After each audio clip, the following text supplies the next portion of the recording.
Best RTX 4080 gaming laptops. Dropping 3 or 4 grand on a gaming laptop is terrifying. You see that RTX 4080 sticker and expect the world, but I've seen too many expensive laptops overheat, throttle, or just feel cheap. I bought the top contenders, plus one newer 50 series curveball, and tested them to see which ones actually handle real gaming without melting. I've stressed the thermals, checked the build quality, and ran the benchmarks so you don't have to guess. Product number 1. MSI Stealth 18 AI Studio, 1 terabyte. Pulling the MSI Stealth 18 out of the box, the first thing that hit me was how slim it is for an 18-inch machine. It feels premium, made of a magnesium aluminum alloy rather than cheap plastic. I fired up Cyberpunk 2077, and that 18-inch QHD Plus screen is just immersive in a way smaller laptops can't match. The Ultra 9 processor combined with the 4080 chewed through frames, but I did notice the fans get pretty loud when the Cooler Boost 5 kicks in. It keeps the temps down, but you'll definitely want headphones. The keyboard lighting is fun, though the trackpad felt a bit centered for my taste. If you need a massive screen that still fits in a backpack without breaking your spine, this is a solid start. Product number 2, GIGABYTE AORUS 17X. Switching gears to the GIGABYTE AORUS 17X, the vibe is totally different. It feels denser and a bit more gamer with the RGB light bar on the back.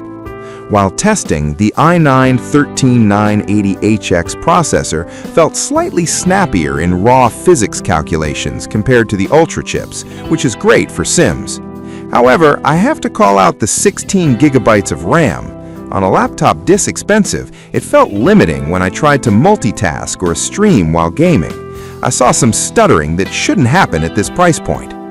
The cooling is fantastic though. The WindForce technology actually kept the keyboard cool to the touch during a long Warzone session.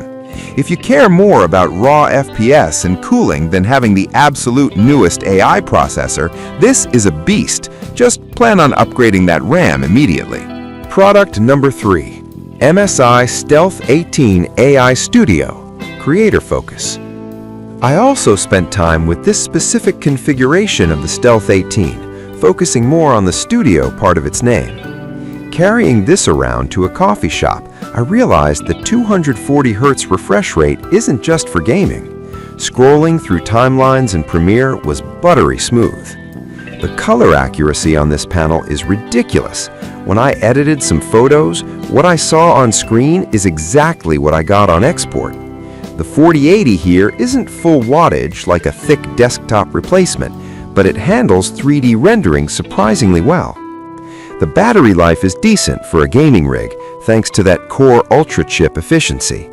If you're a video editor who games at night, this setup makes a lot of sense because it bridges that gap between a workstation and a toy perfectly. Product number 4. MSI Stealth 18 AI Studio, 2 terabytes. Then I tested the 2 terabyte version of the Stealth 18. You might think it's just more storage, but when I started installing my library, I realized how essential this is. With games like Call of Duty taking up 200 gigs alone, the 1 terabyte on the other models filled up instantly. On this unit, I had my entire Steam library and work files loaded with breathing room left. It performs exactly like the others, fast, loud fans, beautiful screen, but not having to carry an external drive changed my whole experience. It costs a bit more, but honestly, if you hate uninstalling games every time a new update drops, springing for this 2 terabyte model saves you so much hassle down the road. It just feels like the complete package. Product number 5. MSI Vector 16 HX AI RTX 5070 Ti. Finally, I grabbed the MSI Vector 16 HX with the newer RTX 5070 Ti.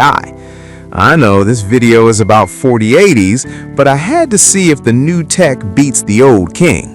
The Vector is chunkier and heavier than the Stealths, feeling more like a tank, but performance-wise, this 5070 Ti holds its own. I got frame rates in Cyberpunk that rivaled the 4080s thanks to the newer architecture and faster memory. Plus, having Thunderbolt 5 and Wi-Fi 7 meant my downloads were lightning fast. It doesn't have the premium metal feel of the Stealth. It's a lot of plastic.